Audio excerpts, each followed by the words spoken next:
Hi, this is Uncle Matt's D&D studio, and I'm Matt Finch, and I'm introducing a video that I'm not in. This is Zach Glazar and Skeeter Green talking to Jim Wampler.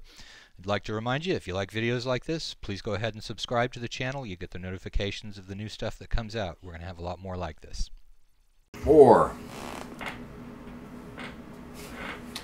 Welcome everybody. We are here to interview, Skeeter and I from Frog God Games are here to interview Jim Wampler for Old School Gamer Radio, which is currently actually running on Kickstarter. And although we are both with Frog God Games, we are interviewing people in a different capacity as great big fans of games. Skeeter, as you can see on the screen, is right below me where he belongs. Skeeter, say hi. Hi. I hate you, Zach. Of course you do. Yeah. No, I'm going to take over now. We are trying to do our part to shine a light on some old school luminaries. See how I did that? Very impressive. The whole light. Yes. And our first guest is Jim Wampler. But today we're not going to do that. We're just going to interview Jim. Yeah. Yeah. Oh, yeah. So. Later on, I'll tell the story about how big of a luminary I thought Jim was the day I met him. But that's funny. No, it's true too. No, anyway, so Jim, can you tell us a little bit about when you started the hobby way back when, and then a little bit how you got back into it? Yeah, see, what's funny is it doesn't seem like way back when to me, but it's before a bunch of people were born now. I went to college at the University of Kentucky first try in 1979, and at the Baptist Student Union there, which was a great place to hang out to pick up chicks, by the way. I don't know if that's still true. I ran into a bunch of guys who'd been running D&D from the Little Brown books for years, older college guys, and they sucked me up and taught me how to play. And that was about the time the AD&D books were coming out. I don't think the Dungeon Master Guide was out quite then, and I dove in head first and never looked back. Well, that sounds familiar. So, but you never looked back. Did you play the whole time from about college until I met you? And I want to say I met him in 2012 at GaryCon. So that gives a... Well, no, like everybody, I had my periodic breaks, although I ran a Game World campaign off and on for 30 years. It wasn't 30 years solid, but I knew I was doing this interview, and I was just thinking back, because I know at some point we're going to get into what is the OSR. It was a glorious time because I flunked out of college over D&D. I wouldn't show up for class so I could play games. Well, geez, you're the only one I know. I was thinking about it today. I'm like, well, how many campaigns was I in? Well, there was Lonnie's campaign and Perry's campaign and my brother's campaign, and I ran a campaign. We were just nuts. We couldn't get enough of it. We played it all the time. Flunking out of college for D&D just rocketed you to the top of my list. I'm sorry, but you That's fantastic. I had to go back later and get serious, but yeah. Well, I had to do the same thing, and it was only partially for games. But I do want to say that you mentioned Gamma World, which really segues into the question I wanted to ask you about the post-apocalyptic games. And those of you, the one person who watching this who does not know, Jim did the Mutant Crawl Classics for Goodman Games, and it is post-apocalyptic, totally awesome.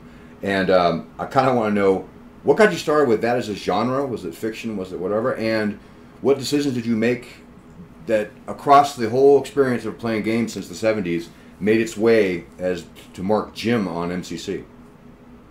Well, it's funny how that happened circles back around into what old school gaming as a style of gaming is, because it was very much like we were at the time. I paint you a picture. I mean, we went so nuts for D&D that we, games still weren't easy to get. There happened to be a really good game store that, as far as I know, is still there, called the Rusty Scabbard in Lexington, Kentucky. But then it was drive to Cincinnati 100 miles to get decent games. So we got addicted to where just whatever TSR would put out, or even some other publishers, we just grab it. And the way it shook out with my main group is one of these box sets would come out, and like my buddy Henry got Boot Hill, I got Gamma World, somebody else got Gangbusters, and somebody else later got Star Frontiers. We'd give everything a spin and just switch back and forth between rules and play styles. The crunchier the better. That has definitely changed as I've gotten older. When I was that age, you couldn't give me enough crunch. I mean, until about the time you met me, I was walking around going, I like rules light, like first edition AD&D. That's my favorite, Me too. Because AD&D was rules light because we didn't use those books. We were taught to play by our DMs, and then we went out and DM'd just like, we were DM'd. So in all that melange of activity, Gamma World happened to be the one I picked up and started a Gamma World campaign in like 79 or 80 and ran it through most of the editions and rules up until about 8 or 9 years ago. So $12 well spent. Yes, yes. Fantastic. I still have my dice. You got your consumer dollar worth. Yes, you did. Even with inflation, just for inflation, that's done well for you. Excellent. So, but why post-apocalyptic? Not just because you picked up the box. You picked the box up for a reason, no? Well, the art, the tramp art, I just Right. liked, and I think it was literally the second thing I saw in the store after D&D. I started playing with those college guys, and the first book I bought was the Player's Handbook because it and the Monster Manual were out then, and I was still, too dumb to know that I could go get the Monster Manual and look up monsters too. I was a naive player at the start. So I think either around the same time the DMG came out or shortly before after, I saw Gamma World box set and just went, oh, this looks tasty, and grabbed it, and didn't give it any. It wasn't any, oh, this is the next great thing for me. It was just a regular game like the rest of them. But then we got into playing it, and it was the most fun. And I'm of the opinion that if TSR had been organized in such a way that Gamma World had gotten the same treatment as AD&D did, like hardback books and lots of support modules, and didn't change editions every time they needed to boost sales like they did, I think everybody would today reflect back on it as one of the top 5 role-playing games of all time, because its job was just to be science fiction D&D. So really, in a sense, it had an easy job. Get a bunch of guys together, get a bunch of adventurers together, here's your hit points, here's some weapons, now go underground, explore, kill the bad guys, and take their stuff. Which is a premise we all love. No, it's okay. It wasn't Skeeter. Only he gets in trouble for swearing. Oh, God damn it, Zach. See? No, honestly, though, Gamma World was the second one I ever saw. I didn't own it for a while, but the tramp art on the front was just evocative. And at the time, there was some really terrible science fiction on TV when I was watching the reruns. And it kind of reminded me of the Buck Rogers episode when they go out to Old Chicago. And come on, man. Logan's run was awesome. No, it's true. I still like that stuff as like a secret. Jenny Ottgutter, right? Whew. Yeah. There we go. No, but I mean, so I liked it. I had it. We played it. The mutation tables were fun. But then we got Aftermath, and that killed it for me because although a neat game, trying to figure it out, I thought I was a smart kid, but I wanted to commit suicide. Anyway, it was like Squad Leader on paper, but with like pretend to play role playing. And so we had a guy in our group run Aftermath for us one whole summer. Our post-apocalyptic headquarters were the top ring of Riverfront Stadium in the far future. It's been demolished now in real life for about 15 or 20 years, but because the Ohio River Valley had flooded, and man, that game was crunchy.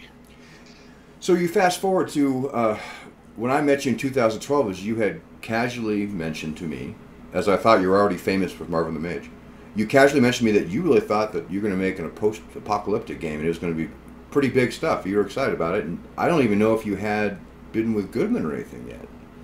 And so, What made you think that? No contact with them at all. I can't talk about that without talking about Dungeon Crawl Classics, and full disclosure, I now work for Goodman Games as a project manager, so I might be a little prejudiced, but it didn't start out that way. You're allowed to be prejudiced, though. Absolutely. I was a fan first.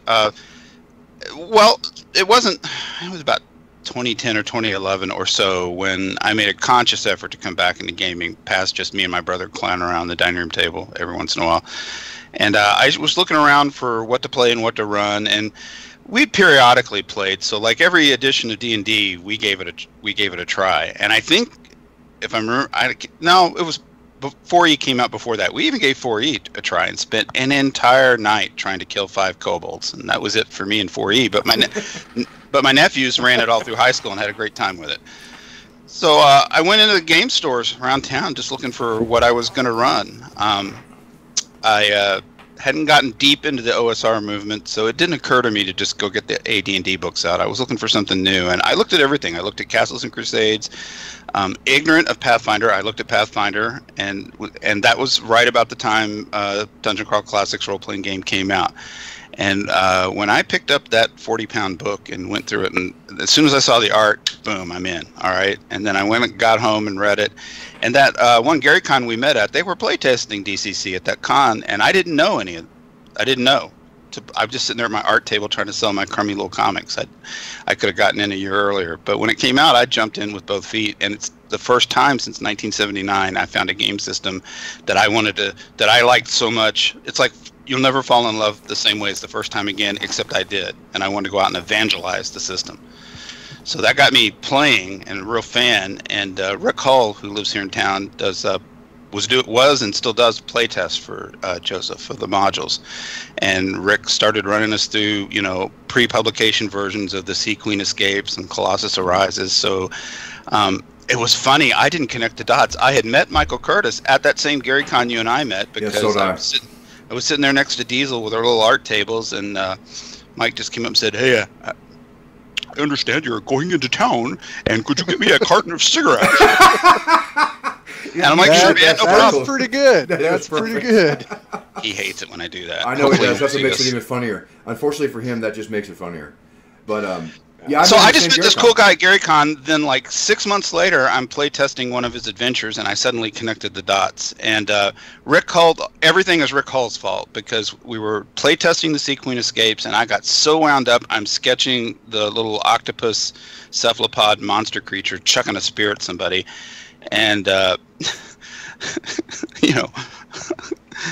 Rick is so kind. He's like, "You should send that in. Maybe they'll publish it in the module."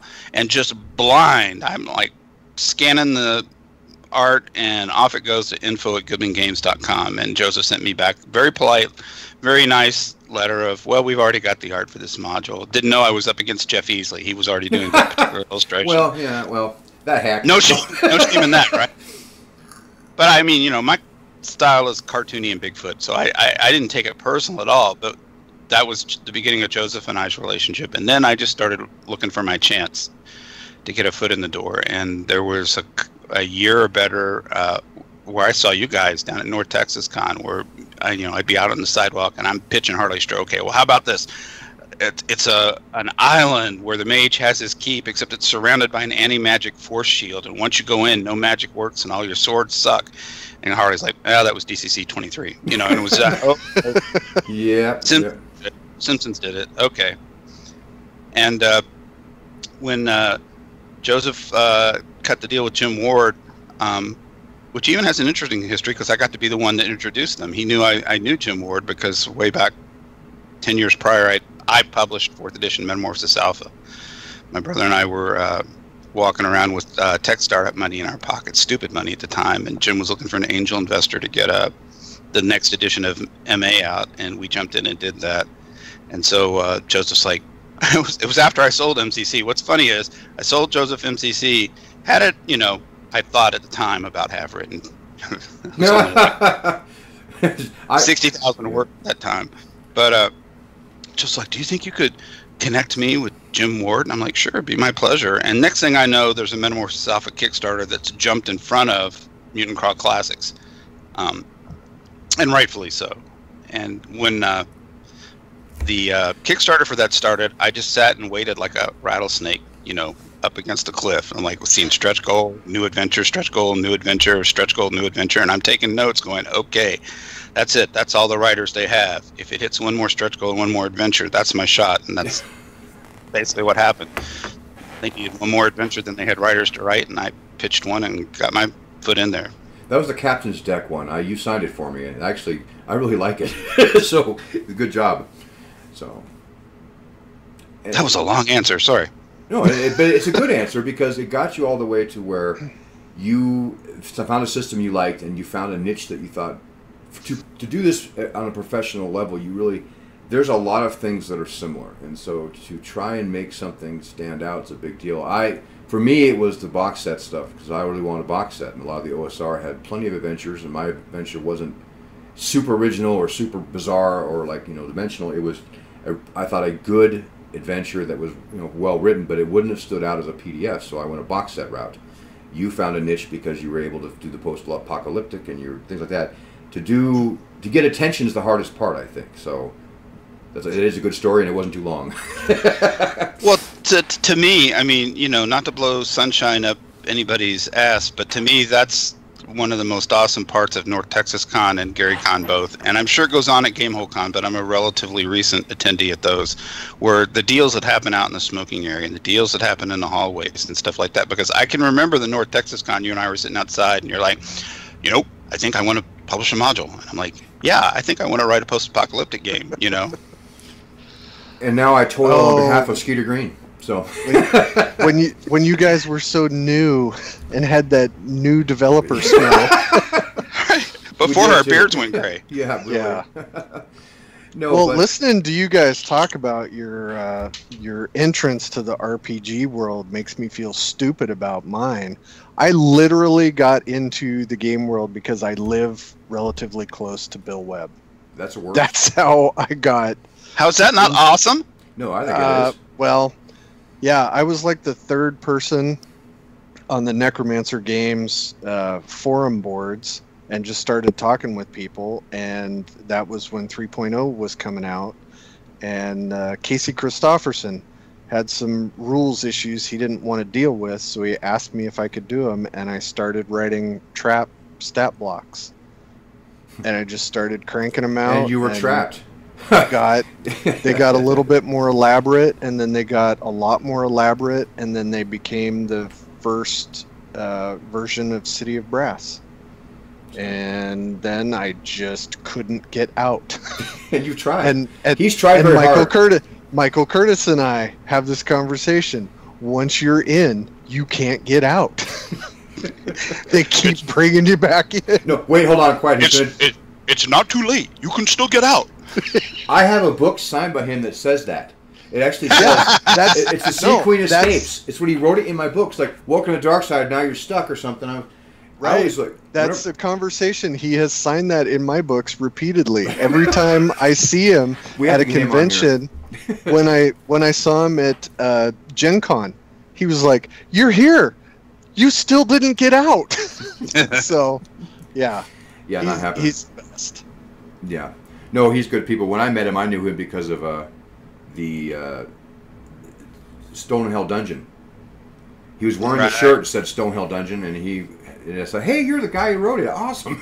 And ever since then, when I've talked to him, I really like him. So, a couple things I want to kind of ask, since we're going to be doing more interviews with designers. What advice do you have for somebody who wants to do design work and has not yet, or has just started?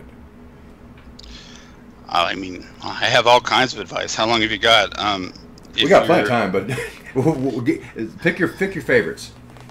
If you're doing it because you have a fantastic, great passion for it, and it's bottled up inside you, and it has to get out, then you're doing it for the right reason, because you're going to need that part to get you through, getting paid pennies a word and deadlines. And the more successful you are, the worse it gets. Pennies a word? Yeah, you're overpaid. No, I get pennies a book. But people come at me sometimes, Facebook messages with this exact question, and it's just do it, write, do the art, do whatever it is that's your thing, and just keep doing it and keep churning it out. And it's not as though you don't need a plan. It's good to have a plan. I just told you a little bit of one of mine, but you want to be prepared to churn out the word count and do the designs, and you'll start out putting them in fanzines and online and start a blog or whatever, and then there's a sort of step-up process. You can third-party publishers, and then lower-tier publishers, mid-tier, and high-tier. And it's different for everybody, honestly, because there are so many routes to find your niche that I would never concentrate on anything I wasn't good at. Like, if I did not write, a blog was never going to be me, because my discipline to actually write things daily about things I don't care passionately about sometimes wasn't going to be my way to do it, right? But I cared passionately about boxes, and I care passionately about, like, layout. I don't know why, but I do. So that's the stuff that I concentrate on, and because I cared about them, I could spend too many hours than I care to admit doing it. And so I think you're right. I think that. And now he is doing neither one of those things for Frog God Games. Well, now, isn't that great? No, but I'm proud of what I'm doing at Frog God Games, but I couldn't have the opportunities to use the skills I've got now without getting that way. What I admire most about Jim, because and this, just to be fair, Jim and I talk often because we're good friends, and he was kind enough to come on here. But he has a mindset about success and about how you create success. About they call it's on the network effects and stuff. And I can't remember the exact way you described it, but I would think you should share that real quick before we go. You talk about being a hub and not a spoke, right? Oh, well, it's just network theory, and there's a really good book. I think you can still get it in paperback called Nexus, and that's all it's about. And network theory is some scientific, unexplored law of physics that nobody understands, not even the scientists. That any sort of random set of objects or concepts or what have you seem to automatically fall together and network into networked hubs in the whole network, whether it's the food chain, biochemistry, or the way the internet works. And so what I'm always telling you is if you're going to be in the network, you want to be a hub. Be a hub. Exactly. And it's by get as many spokes going as you can. Right, and that's be just willing to try new things, and also willing to share your experiences is what helped me. I have two last questions for you before I turn it to Skeeter. First is, what kind of sword is that in the background? Sword nerd. Yeah. I forget the name, but that's Strider's sword when he was a ranger. Oh, come on! Tell the story about when you bought that and didn't realize what it was. Yes, I just recently recognized it was a Lord of the Rings sword. Back in, I don't know, 2006. I'm sorry. This interview is done. No. Well, you don't know what you don't know when you don't know it. I went to Origins 2006 because we were promoting Metamorphosis Alpha then, and just went by a booth, and there was a great, sword that was damn near as long as I am tall, and I bought it, and to get it home, I had to put the top down in the Miata and drive from Columbus to Cincinnati with the top down in the interstate. That's awesome. And about, I don't know, 2 or 3 months ago, I suddenly saw, something online and went, hey, wait, that's the sword I've got. That's Strider's sword. That's awesome. I have one last question for you. Post. One last question for you. In 30 seconds or less, what's your favorite Tim Cask story? In 30 seconds or less, my favorite Tim Cask story is when I was a kid in that 18, 19-year-old range, and we drove to Cincinnati for game supplies because my first DM, Lonnie, was friends with one of the partners at Raupartha. We got in the habit of about once a month or so going to the Raupartha offices on a Saturday. We drive up 100 miles, go to Raupartha, because the casters would be in there, and some of the partners would be in there gaming, and they would sell you minis by leadweight. So on one of those trips, suddenly one whole room that had been the purview of the sculptors who were working on premises had been emptied out, and there was this magazine starting there, and I got introduced to Tim Cask. It was how we met. It would have been about 81 or 2. I can't remember exactly when. And this was back before I knew I could write. I thought I was only a cartoonist. So me and my buddy, who was a writer, immediately start pitching him, articles, cartoons, all kinds of stuff, and he's just like, well, send me what you got. And I remember thinking... You have a second career as an impersonator. But anyway, go ahead. I remember thinking how old Tim was. I'm like, oh, this is an old dude. We better, treat him respectful. And if I do the math now, he was 32 at the time. That's He's scary. about 12 years older than me. He probably had the energy of youth. That scares me, a combination with Tim. Oh, that's so terrifying. You pitched him? So well, I haven't gotten to the Tim Cask story yet. So we do some articles, and if you look in the old adventure gaming magazines, there's the first Marvin the Mage cartoon, article me and my friend Perry co-wrote, and a few odds and ends illustrations. It's not like we set the world on fire, but we got in and we got published. But Tim never got around to sending us, like our $20 checks. So we, how you are when you're young. We got all wound up one Saturday, and we're like, we're going up there and demanding payment. So we go up there and like really give it to Tim with both barrels. And Tim, he didn't. I mean, Tim has a temper, true, but you have to reach a certain level to trigger it. So he's just like, well, how about I just let you guys go in the back and help yourselves to the bins till you figure you got $20 worth. And we're like, deal, done. Yeah, that probably still work on me. And, oh wait, pretty much. And this Frost Giant Mini was one of those. Oh, that's one of those I got that day. Awesome. Awesome. My brother just found these. It's weird that it was on my desk. All right, Skeeter, you get the closing question. What do you want to know? Out of first edition, original edition, second edition, whatever your choice, what is your most memorable NPC from all the published works? Oh, this is easy. You can be anybody else. Oh, it has to be a published NPC? Yeah, something that other people would know. Who's your favorite? I don't want to tell that story. I want to tell the story of how my brother... You can do Well, both. you know what? God damn it. Tell whatever story you want. This is your interview. In my brother's campaign, I had a magic user that I had run up to about 10th level at that point, and we found a deck of many things, and I drew whichever card says you've earned the enmity of a major devil or something. And I completely panicked. So I ran around like a lunatic, and this was the genius of my brother's DMing. He just let me run around like a lunatic. And I took half of my magic items and divided them and got a clone or simulacron spell off and got a little stasis pod version of me going as a backup for when Asmodeus came and did the clamp, yank, you're mine now. And I only found out a few years ago that none of that was true. It was all in my head, but my brother let me go. So after I flunked out of college about 2 or 3 times, I got swept up in the food service industry and went to Nashville to manage a Domino's Pizza. And while I was gone, my brother let the clone spell activate. And by the time I got back, there was a black wolf, like in the movie Wizards, with bony arms, because I gave him my staff of elemental command, running around as the big bad in his universe, and nobody knows. It's just a clone of my character. That is a better story. That is a better story. And because his left arm had boned up, they called him Lefty. So Lefty was my favorite NPC. Okay, then I want to answer your question. Alina the Cleric. That's Rest in peace. 1983 to 1983. Yeah. God rest her soul. That is a great story. All right, Thank you Jim, very much. Thank you very much for the time. Of all the people we could chose, I think that you were one of the best choices because you have you're very, very online available in terms of like posts and comments, and people can see, especially if they followed you for a while, just how much good stuff you've been putting out. And the MCC PDFs are just amazing. So your giant cartons are coming from China. Everybody pay attention. well, the files went to China. I can promise you that part. So they're all on their way. So thank you very much. And Skeeter Green, he and I will be back at some undetermined point in the future to have high tea with more exciting people. So Thanks for having me on.